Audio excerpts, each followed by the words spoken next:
O governo federal vai fazer um pente fino no Bolsa Família e a expectativa é que 500 mil famílias percam o benefício, não recebam mais o Bolsa Família, tá?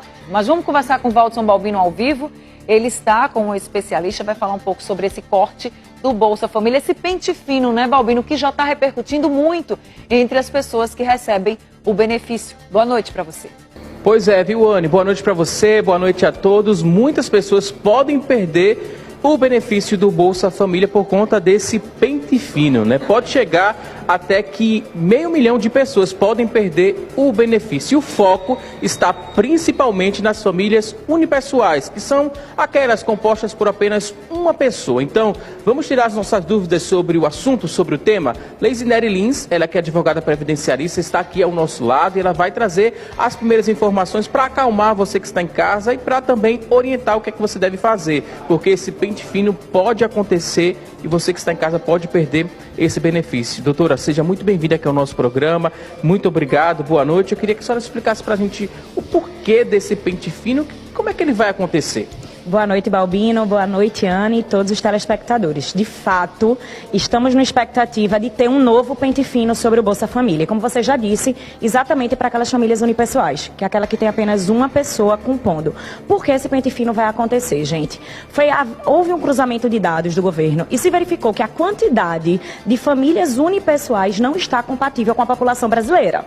E em razão disso, o governo vai passar um pente fino para verificar se de fato essas pessoas que dizem que residem sozinha e tem uma renda de no máximo R$218, de fato é verdade. E aí esse pente fino nada mais é do que uma confrontação de dados, a gente poderia dizer assim, uma análise das suas informações que você repassou para o banco de dados do governo, seria isso, doutor? Exatamente. Primeiro, o pente fino, a perspectiva é de que ele seja dessa forma. Passe um pente fino exatamente no cadastro do CRAS, nos cadastros de CAD único, no que tem de cadastro do GOV, e aí, se houver alguma dúvida, pode acontecer de ter visita social na casa para verificar.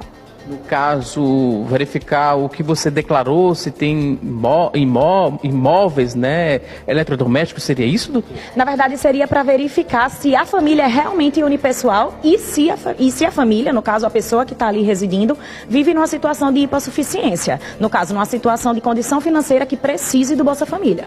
Extrema pobreza, a gente poderia dizer assim? Extrema pobreza, a gente poderia dizer assim. Vou falar em dúvidas, muita gente já mandou perguntas aqui pra gente, vamos continuar enviando através do nosso WhatsApp, vamos começar já a responder as primeiras perguntas. A Jailma de Santo Aleixo, ela pergunta o seguinte: é verdade que esse pente fino já pode cortar no próximo mês o meu Bolsa Família? A dúvida da Jailma, explica pra gente.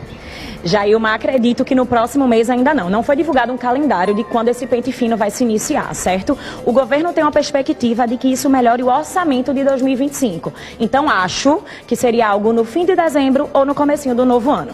Doutora, a gente segue aqui com mais participações, tem muita gente perguntando em relação, porque a gente começou explicando, né, que esse foco, a princípio, desse novo pente fino que está para acontecer, o foco são as famílias unipessoais, mas isso não impede que outras pessoas também tenham esse benefício cortado. Por quais critérios? Pelos mesmos?